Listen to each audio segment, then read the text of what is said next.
나눌 이 본문 말씀은요, 창세기 39장 말씀입니다. 요셉의 이야기인데요.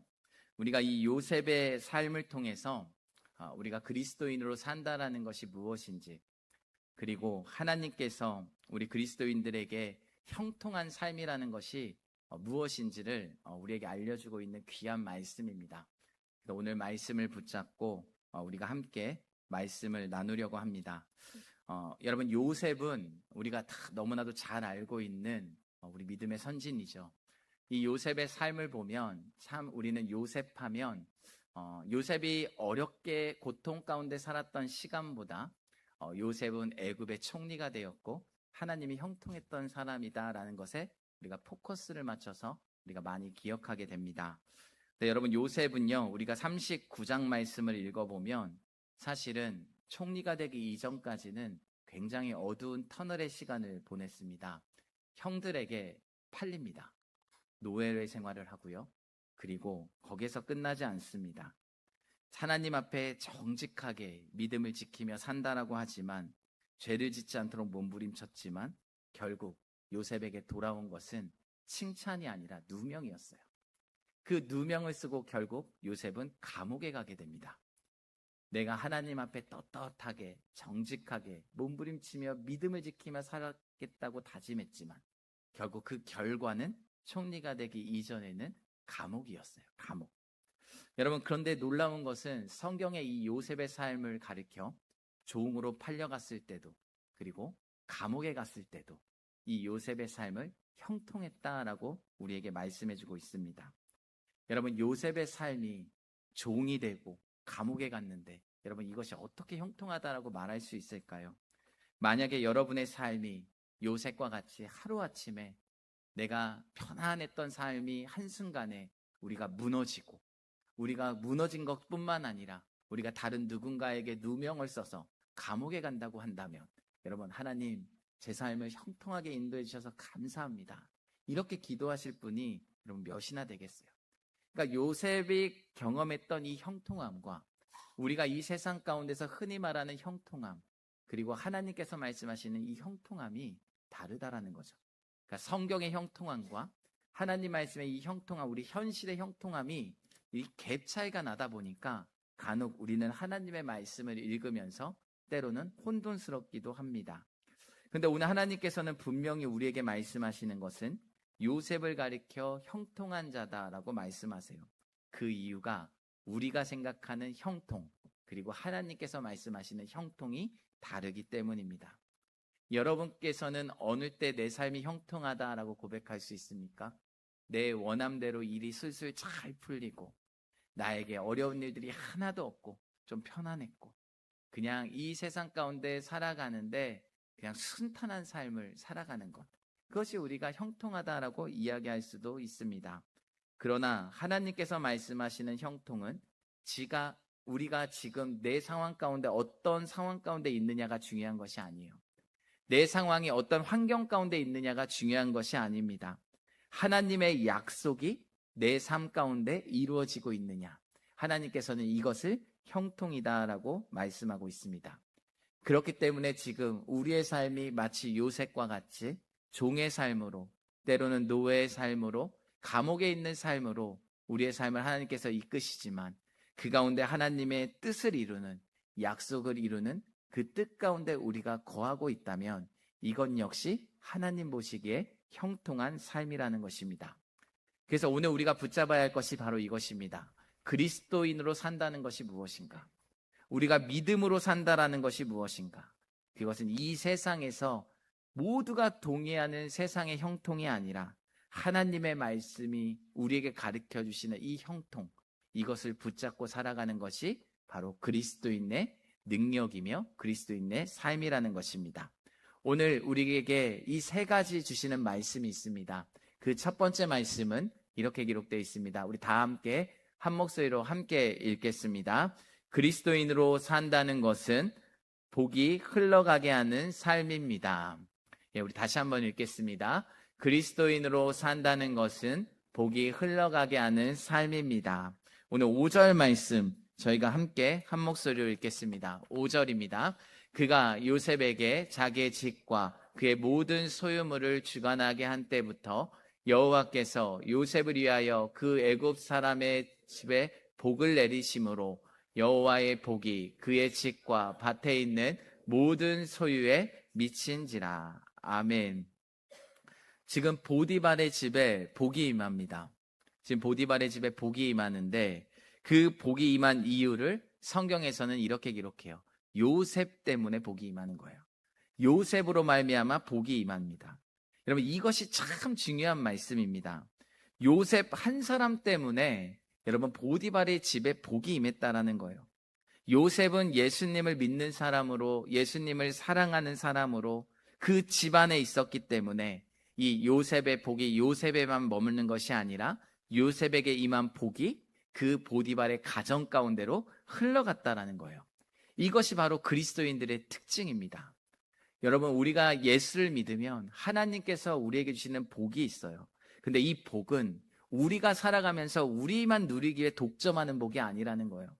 우리만 누리기 위해 독점하는 복이 아니라 이 복은 바로 나를 통하여 다른 사람에게 복이 받는 통로의 역할을 하는 복의 통로로 저와 여러분을 사용한다는 것입니다. 그래서 하나님은 우리에게 복을 주시되 그 복을 그냥 우리만 간직하고 있기를 원하시지 않으세요. 그 복이 나를 통해 흘러갑니다. 그 복을 통해서 다른 누구에게 또 복이 가고 그 다른 누군가가 또 그 복을 받고 또 그 복을 흘려보내는 거예요. 이것이 바로 그리스도인의 복이라는 것입니다. 여러분 한 사람 때문에 혹시 여러분의 가정에 복이 임했습니까? 복을 받고 있습니까? 여러분의 한 사람 때문에 여러분이 일하고 있는 일터 가운데 복이 임했습니까? 여러분으로 말미암아 여러분의 발걸음하고 있는 그 공동체와 발걸음하는 모든 이들이 여러분 복된 삶을 살아가고 있습니까? 여러분, 그리스도인은 복을 움켜쥐고 있는 사람이 아니라는 거예요. 그 복을 흘려보내는 통로가 되어야 한다는 것입니다. 우리가 잘 아는 믿음의 선진 아브라함 역시 창세기 12장 2절에서 3절 말씀을 보면 이렇게 기록합니다. 우리 말씀을 한 목소리로 함께 읽겠습니다. 내가 너로 큰 민족을 이루고 내게 복을 주어 내 이름을 창대하게 하리니 너는 복이 될지라. 너를 축복하는 자에게는 내가 복을 내리고 너를 저주하는 자에게는 내가 저주하리니 땅의 모든 족속이 너로 말미암아 복을 얻는 것이라 하신지라. 아멘. 하나님께서는 아브라함에게 약속하셨어요. 아브라함에게 복을 주시겠다. 근데 거기서 끝나지 않았습니다. 너를 통하여 그 땅이 모든 족속이 너로 말미암아 복을 얻을 것이다 라고 말씀하셨습니다. 여러분, 이것이 바로 아브라함을 통하여 그 복이 흘러간다라는 거예요. 여러분, 물이 흐르면 깨끗합니다. 그러나 물이 고이면 어떻게 되죠? 물은 썩게 됩니다. 이스라엘 지형으로 보면 갈릴리는 위에서부터 아래로 물이 흐르고 그리고 갈릴리는 물을 또 아래로 흘려보냈습니다. 갈릴리에는 생명이 가득했어요. 물고기도 가득했습니다. 그러나 그 물을 아래서 받는 사해는 물을 받고만 있지 흘려보내지 못하는 거예요. 그 사해에는 생명이 살지 못하는 죽음의 바다가 되었다라는 것입니다. 여러분, 우리의 신앙생활도 마찬가지입니다. 하나님의 은혜가 내 안에 들어오기만 하고 우리가 하나님의 복을 받기만 하고 여러분, 이것을 흘려보내지 않으면 우리의 영혼은 점점 메말라가는 거예요. 그러나 하나님의 복이 우리 가운데 임한 이 복을 나로부터 다른 이들에게 흘려보낼 수 있는 통로의 삶을 살 수 있다면 여러분, 그 복을 통해서 많은 사람이 살아나고 살리는 놀라운 역사가 일어난다는 것입니다. 그래서 출애굽기 16장을 보면 하나님께서 이스라엘 백성들에게 만나를 주세요. 만나를 주시는데 매일매일 만나를 주시고 안식일 전날에는 이틀치를 주십니다. 근데 그 만나를 받은 백성 가운데 마음이 불안했는지 하나님께서 내일 만나를 안 주시면 어떡하지? 해서 그 만나를 남겨두었어요. 그 만나를 남겨두었더니 여러분, 그 만나가 어떻게 됐습니까? 나중에 벌레가 생기고 냄새가 났다라고 기록되어 있죠. 여러분, 이것은 왜 그렇습니까? 하나님을 온전하게 신뢰하지 못하기 때문이에요. 여러분, 우리가 복을 내 안에만 나만 간직하게 쌓아둔다라는 것은 여러분, 이것은 믿음이 아닙니다. 여러분, 복을 주시는 하나님을 신뢰하는 것, 그것이 바로 믿음의 삶이라는 거예요. 그래서 우리가 그리스도인으로 이 땅을 살아갈 때 어떻게 살아가야 하는가? 복을 모으는 삶이 아니라 하나님이 내게 주신 복이 크던 작던 그 복을 다른 누군가에게 흘려보내는 믿음의 삶을 살아갈 수 있기를 주님의 이름으로 축복합니다. 여러분, 오늘 이 자리에 어느 누구인가에게는 하나님께서 물질의 복을 주셨다면 그 물질의 복을 나를 위하면 쓰는 것이 아니라 다른 사람들을 살리는 위해 사용하는 거예요. 하나님께서 우리에게 다른 누군가보다 더 특별한 건강을 주셨다면 이 건강함을 가지고 여러분, 이 세상을 위해 살아가는 것이 아니라 하나님께 영광 돌리는 삶을 살아가는 거예요. 누군가를 섬기고 그 섬김을 통해서 다른 누군가가 살아나고, 내가 받은 시간의 복이 있다면 그 시간들을 통하여 전적으로 나를 위하여만 쓰는 것이 아니라 하나님의 나라의 확장을 위하여 사용하는 겁니다. 여러분에게 하나님의 임한 그 사랑과 그 은혜가 크시다면, 그 위로가 크다면 나만 간직하고 있는 것이 아니라 그 위로와 사랑이 필요한 분들에게 흘려보내는 거예요. 이것이 흘러갈 때 살아나는 놀라운 역사가 일어난다는 거예요. 이런 삶을 살았던 사람이 요셉이라는 겁니다. 종으로 갔을 때도, 보디발의 집에서도 하나님께서는 형통했고, 그 사랑을 흘려보내는 삶을 살았고, 감옥에 가서도 억울하지만 그 안에서도 주어진 상황 가운데 성실하게 살아가고, 팔려가고 종으로 있고 감옥만 보면 어둠이죠. 이게 무슨 형통입니까? 근데 하나님께서 준비하신 시간이 있었다는 거예요. 이 요셉이 있었던 감옥은요, 정치 수용소였어요. 요셉이 그냥 총리가 돼서 하나님께서 지혜를 주셔서 정치를 할 수 있게 하신 게 아니라는 거죠.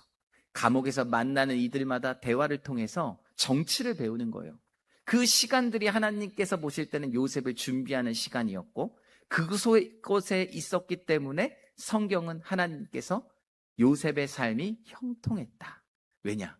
하나님께서 준비하시는 시간이었기 때문이에요. 그래서 장차 총리가 돼서 그 이스라엘의 많은 민족들을 구원해내는데 사용받는 놀라운 인물로 기록되었다라는 겁니다. 이것이 바로 하나님의 일하심이라는 것이죠. 여러분, 그러므로 우리 그리스도인들이 산다라는 것은 내가 복 받는 것에서 끝나지 않습니다. 나를 통해서 그 받은 복을 흘려보내는 거예요. 그래서 저와 여러분이 하나님께서 받은 복과 은혜를 막아두는 사람이 아니라 우리에게 주신 것이 크든 작든 그 복과 은혜를 다른 누구에게 흘려보내는 믿음의 삶을 살아갈 수 있기를 주님의 이름으로 축복합니다. 여러분, 두 번째 말씀입니다. 우리 다 같이 한 목소리로 함께 읽겠습니다. 그리스도인으로 산다는 것은 하나님과의 관계를 지키는 삶입니다. 아멘. 여러분, 오늘 본문의 10절 말씀 다 함께 한 목소리로 함께 읽겠습니다. 여인이 날마다 요셉에게 청하였으나 요셉이 듣지 아니하여 동침하지 아니할 뿐더러 함께 있지도 아니하니라. 아멘. 여러분, 오늘 여기서 우리가 주목해야 할 단어가 날마다라는 거예요. 날마다 요셉은 죄의 유혹 가운데 유혹을 받으며 살았습니다. 근데 요셉은 그 유혹 앞에서 분명히 어떻게 말씀하냐면, 여러분, 오늘 10절, 2절의 9절 후반절 말씀을 보게 되면 이렇게 기록합니다. 우리 9절 후반절 말씀 다 같이 한 목소리로 함께 읽겠습니다. 그런즉 내가 어찌 이 큰 악을 행하여 하나님께 죄를 지으리까? 요셉의 마음의 중심은 이거였어요. 이 말은요, 단순하게 내가 도덕적으로 결심하겠습니다, 내 힘으로 버텨보겠습니다, 이것이 아니라 요셉의 지금의 삶의 중심이 어디에 있는지를 보여주고 있는 말씀이에요. 그러니까 요셉은 내가 순간적인 모든 일을 선택하고 결정할 때 그 중심에 누가 있었습니까? 하나님이 계셨다라는 거예요. 하나님과의 관계. 그래서 요셉에게 가장 중요했던 것은 하나님과의 친밀함이었습니다. 하나님과의 관계였어요. 그래서 요셉은 정직할 수밖에 없었고, 그래서 요셉은 순간순간마다 최선을 다하는 믿음의 삶을 살았다라는 거예요. 내가 이것을 행하면 하나님께 죄를 짓는 것입니다. 다시 말하면 이 말은 나는 하나님과의 지금의 친밀한 관계를 이 유혹 때문에, 이 죄 때문에 깨트릴 수 없습니다. 몸부림치는 요셉의 고백입니다. 우리의 신앙생활 가운데 여러분, 가장 중요한 것이 바로 이거예요. 하나님과의 친밀함, 하나님과의 관계. 그리스도인들의 능력이 어디에서 옵니까? 바로 여기에서 오는 거예요. 우리가 거룩하리라 내가 죄를 짓지 않으리라 내 힘만 가지고 몸부림치십시오. 몸부림쳐 보십시오. 스트레스 받습니다. 그러나 하나님과 친밀해지고 친해지면 그 죄의 유혹이 생각나지 않는 거예요. 그러니까 우리가 가장 먼저 점검해야 할 것은 죄를 짓지 않으리라 이런 결심과 결단이 아니라 내가 어떻게 하면 하나님과 친밀해질 수 있을까? 내가 어떻게 하면 하나님을 기쁘시게 하는 삶을 살 수 있을까? 그 삶을 살다 보면 자연스럽게 죄와 유혹을 이겨낼 수 있는 힘을 우리는 얻게 된다는 겁니다. 반대로 하나님과의 관계가 멀어지면 멀어질수록 세상이 커 보이는 거예요. 죄의 유혹이 커 보이는 거예요. 이 세상에 있는 죄가 더욱더 유혹적으로, 매력적으로 보이는 겁니다. 결국 죄의 문제는 우리가 이겨낼 수 있는 힘은 하나님과의 친밀한 관계에서 있다는 것입니다. 여러분, 우리가 베드로를 생각해 보세요. 이 베드로 예수님의 수제자잖아요. 근데 마지막 순간에 어떡하죠? 예수님을 3번이나 부인합니다. 우린 이걸 보면서 아유, 베드로 저거 믿음 있는 척만 했지 믿음 하나도 없네. 여러분, 베드로가 믿음 없었습니까? 아닙니다. 베드로는 정말 예수님 사랑했어요. 정말 예수님을 위해 따를 수 있다고 생각했고 예수님 위해 자기는 죽을 수도 있다고 생각했던 사람이 베드로였습니다. 베드로가 누가복음 22장 33절에 이렇게 고백합니다. 오늘 말씀 한 목소리로 함께 읽겠습니다. 누가복음 22장 33절입니다. 함께 읽겠습니다. 그가 말하되 주여 내가 주와 함께 오게도 죽는 데에도 가기를 각오하였나이다. 이게 베드로의 진실한 각오예요. 근데 베드로가 결정적인 순간에 예수님을 부인하잖아요. 왜 그랬을까요? 성경을 보게 되면 예수님이 붙잡혀 갈 때 베드로는 멀리 예수님을 부인하고 멀찌감치해서 예수님을 바라보는 거예요. 거기 보면 육적인 거리감을 사실은 기록한 것 같지만 우리의 영적인 거리감을 보여주는 말씀입니다. 하나님을 가까이서 붙어 있으면 어느 순간에 어려운 문제와 어려운 것들을 직면하고 어려운 환경에 있어도 우리는 하나님이 보여요. 근데 점점 하나님과 거리가 멀어지면 하나님이 희미하게 보이는 거예요. 하나님이 희미하게 보이고 결국 그것이 하나님 앞에 우리가 이 친밀감을 잃어버렸을 때 우리가 우리의 연약함으로 인하여 하나님을, 예수님을 부인하는 일을 저지르게 되었다라는 것입니다. 그래서 여러분, 멀리서 보면요, 큰 것도 사실은 손가락 하나로 가려지잖아요. 그런데 가까이에 있는 것은 아무리 손가락으로 가리려고 해도 가려지지 않는 거예요. 우리의 신앙생활이 마찬가지입니다. 주님과 가까워지면요, 내가 아무리 주님을 가리려고 해도 하나님의 말씀이 생각나고, 내가 뭔가 이 죄 앞에서도 이 주님을 가려보려고 해도 성령님께서 나를 근심시키시고 하나님의 일하심과 그 하나님의 역사하심을 우리는 바라볼 수밖에 없다라는 거예요. 그런데 주님과 멀어져 보십시오.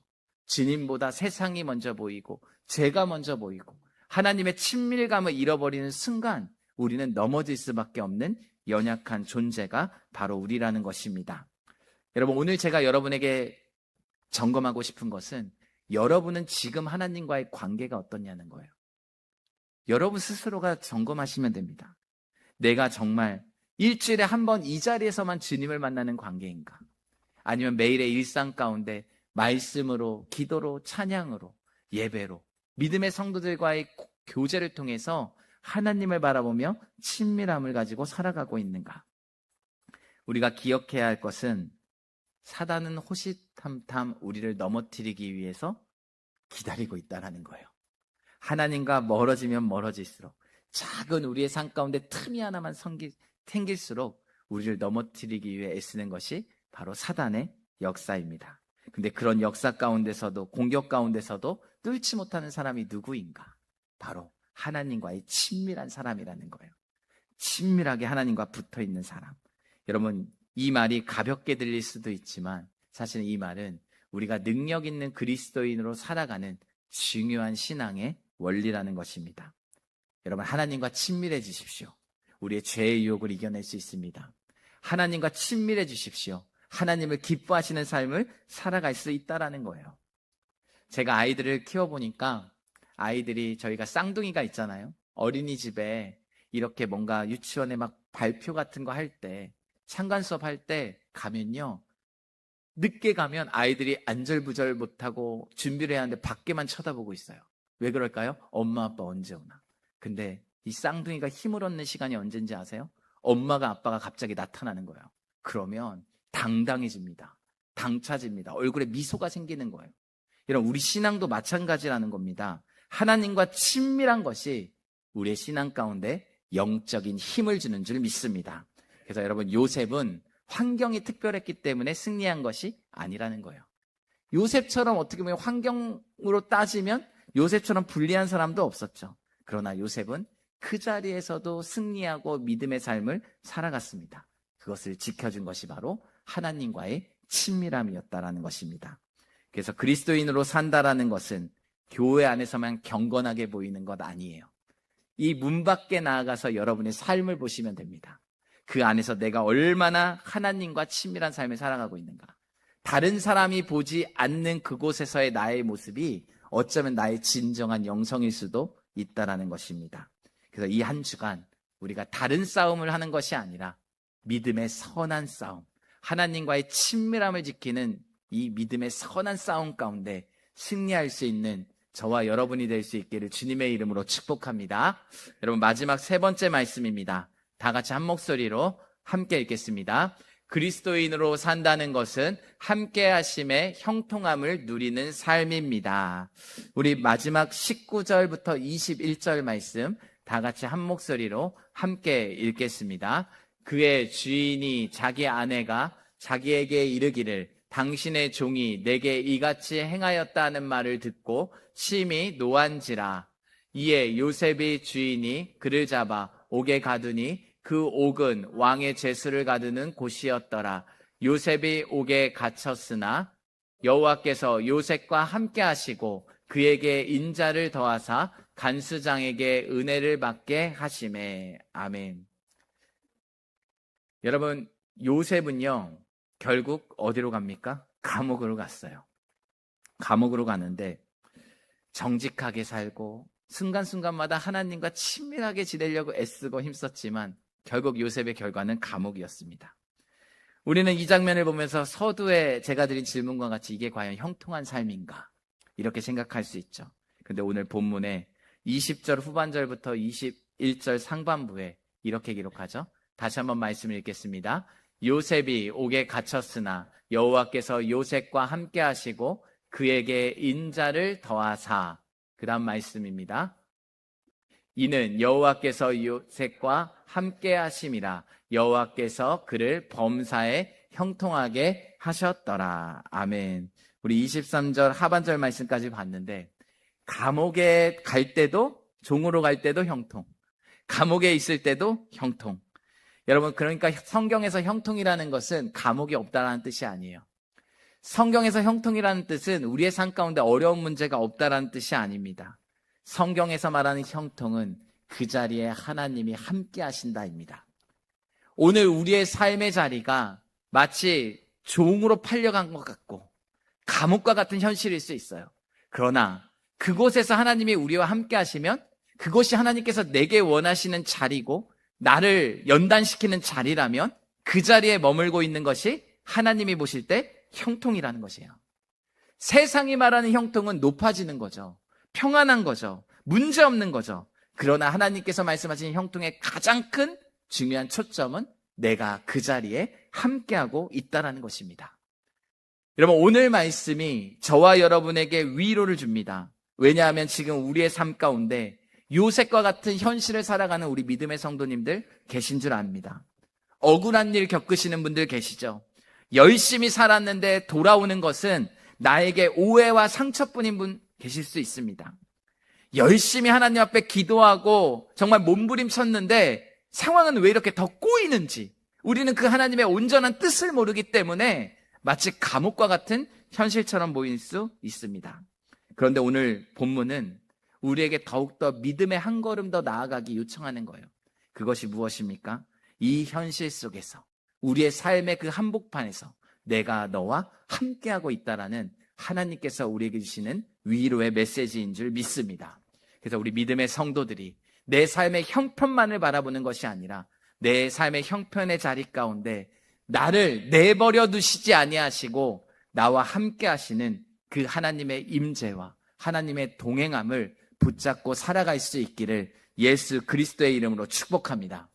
그렇기 때문에 성경은 요셉이 종으로, 그리고 어떻게 보면 감옥에 갇혀 있을 땐 형통이라는 말을 썼지만 애굽의 총리가 됐을 때는 형통이라는 말을 쓰지 않아요.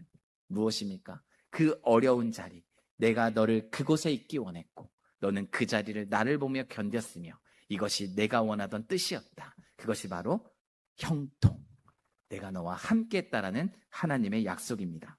그래서 오늘 우리가 기도하며 구해야 할 것은 문제없는 삶이 아니에요. 하나님, 내 삶의 한복판에 찾아와 주셔서 나와 함께하여 주옵소서. 내 순간순간마다 하나님과 동행함과 그 하나님의 임재를 놓치지 않게 하여 주옵소서. 그것이 바로 그리스도인의 삶인 줄 믿습니다. 여러분, 오늘 말씀을 맺겠습니다. 오늘 말씀은 우리에게 그리스도인으로 살아가는 것이 무엇인가? 그것은 첫 번째는 복을 흘러가게 하는 삶을 살아가는 거예요. 나에게만 주신 그 복을 나만 붙잡고 있는 것이 아니라 그 복을 흘려보내는 통로의 삶으로 살아가는 겁니다. 두 번째, 세상의 유혹 앞에서 타협하는 삶이 아니라 세상의 유혹 앞에서도 하나님과의 친밀감을 지키는 삶이라는 겁니다. 세 번째, 눈에 보이는 형편으로 우리의 인생을 해석하는 것이 아니라 하나님과 나와 함께 하시는 이 형통함의 복을 누리는 것입니다. 그래서 오늘 모두가 세상이 말하는 성공 가운데 형통을 말하지 않고 하나님이 우리에게 주시는 이 형통함, 참된 그리스도인이 무엇인지를 붙잡고 이 한 주간도 믿음으로 살아갈 수 있는 우리 복된 성도님들 될 수 있기를 예수 그리스도의 이름으로 축복합니다. 우리 모두 자리에 일어나셔서 오늘 말씀 붙잡고 함께 결단하며 나의 안에 거하라 함께 찬양 드리겠습니다.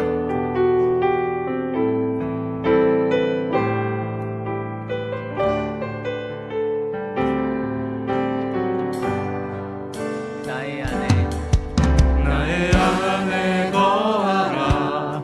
나는 내 하나님이니 모든 환난 가운데 너를 지키는 자라. 두려워하지 말라. 내가 널 도와주리니 놀라지 말라. 내 손 잡아주리라. 나의 안에 거하라.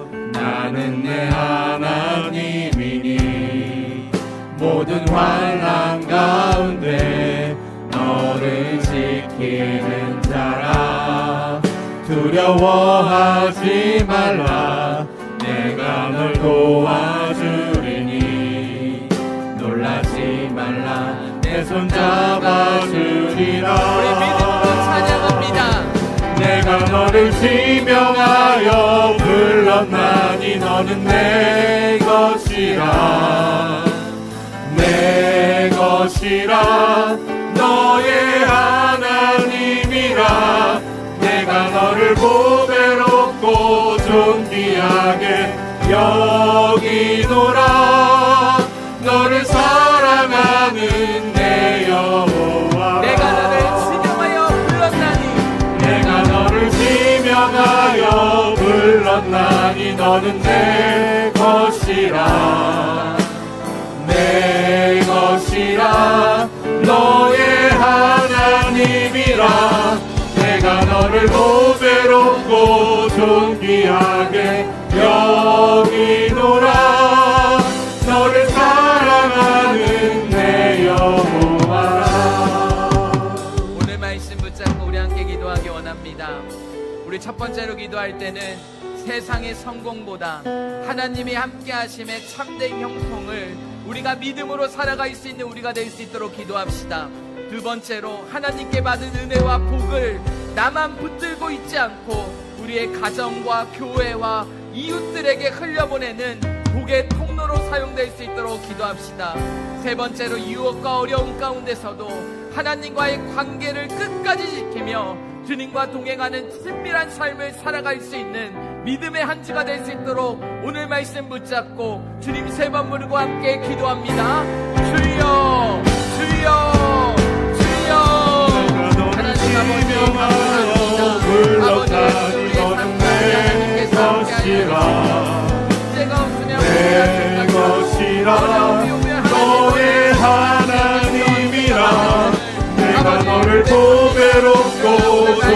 존귀하게 여기노라. 너를 사랑하는 내 영혼아, 내가 너를 지명하여 불렀나니 너는 내 것이라. 내 것이라. 너의 하나님이라. 내가 너를 보배롭고 존귀하게 여기노라. 너를 사랑하는 내 여호와라. 내가 너를 지명하여 불렀나니 너는 내 것이라. 내 것이라. 너의 하나님이라. 내가 너를 보배롭고 존귀하게 여기노라. 너를 사랑하는 내 여호와라. 내가 너를 지명하여 불렀나니 너는 내 것이라. 내 것이라. 너의 하나님이라. 내가 너를 보배롭고 존귀하게 여기노라. 너를 사랑하는 내 여호와라. 사랑의 하나님 아버지, 오늘도 귀한 말씀을 통하여 그리스도인으로 산다라는 것이 무엇인지 말씀을 통해 우리의 삶을 점검케 하심을 감사드립니다. 세상이 말하는 성공을 따라가는 삶이 아니라 하나님이 함께 하심 안에 살아가는 삶이 참된 형통임을 믿게 하여 주시고, 우리의 마음이 언제나 주님의 품 안에 머물 수 있는 은혜를 더하여 주옵소서. 아버지, 우리에게 주신 은혜와 복을 나만 붙잡고 살아가는 삶이 아니라 우리의 가정과 우리의 일터와 우리의 교회와 우리의 만나는 이웃들에게 그 복을 흘려보낼 수 있는 복의 통로가 될 수 있도록 이끌어 주옵소서. 또한 한 주간 살아가며 죄의 유혹이, 아버지, 사단들이 우리를 넘어뜨리기 위해 아버지 우리에게 호신탐탐 유혹할 때 우리가 그 주님과의 친밀감을 지켜내게 하여 주시고, 우리의 삶의 자리에서 주님과 함께 하심으로 승리할 수 있는 은혜를 경험하게 하여 주옵소서. 그리하여 다음 주 이 자리에 모여드리는 예배가 하나님, 내가 한 주간 주님과 함께함으로 동행함으로 승리했습니다. 최고의 감사와 기쁨과 감격의 예배를 하나님께 올려드리는 복된 성도들 되게 하여 주옵소서. 감사드리오며 우리 주 예수 그리스도의 이름으로 기도하옵나이다. 아멘. 이제는 우리 주 예수 그리스도의 은혜와 하나님 아버지의 크신 사랑하심과 성령님의 교통하심의 역사가 하나님이 함께 하시는 형통한 삶을 살아가기 원하며 받은 은혜와 복을 흘려보내는 복의 통로로 살기 결단하고, 유혹과 시험 가운데 하나님과의 친밀감을 지키며 주님과 동행한 삶을 살기 원하는 우리 사랑하는 모든 성도들 머리 위에 이제부터 영원토록 함께 있을지어다. 아멘. 오직 예수, 다른 이름은 없네. 주 이름만 우리에게 주셨네. 오직 예수, 다른 이름 없네. 오 영광과 존귀 권세